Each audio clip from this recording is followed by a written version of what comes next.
చరిత్ర యుద్ధాలను గుర్తుంచుకుంటుంది.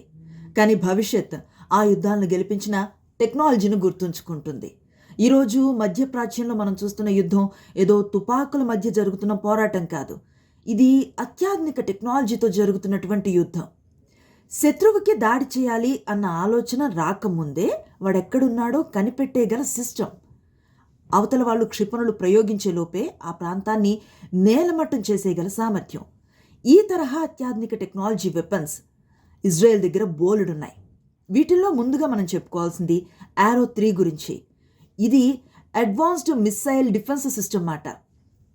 శత్రు దేశాల నుంచి వచ్చే బాలిస్టిక్ క్షిపణులను అంతరిక్షం స్థాయిలోనే అడ్డుకొని దాన్ని సర్వనాశనం చేసేయగలదు.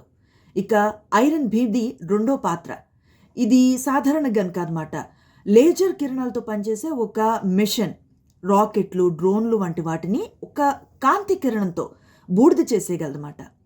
మూడవది F-35 ఆదిల్ ఫైటర్ జెట్స్. ఇవి స్టెల్త్ టెక్నాలజీతో పనిచేసే ఒక అత్యాధునిక యుద్ధ విమానం. ఇది శత్రు దేశాల రాడర్కి చిక్కకుండా వారి ప్రాంతంలోకి వెళ్ళి సర్వనాశనం చేసేయగలదు. మొత్తం నేలమట్టం చేసేస్తుందన్నమాట వ్యవస్థని. ఈ తరహా టెక్నాలజీ వెపన్స్ ఇజ్రాయెల్కి అందుబాటులో ఉన్నాయి.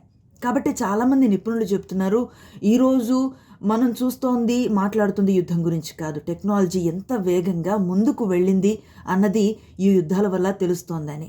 ఇవి మాత్రమే కాదు, ఇంకా ఇజ్రాయెల్ దగ్గర ఇలాంటివి అత్యాధునిక టెక్నాలజీతో కూడుకున్న వెపన్స్ బోలెడున్నాయని నిపుణులు చెప్తున్నారు.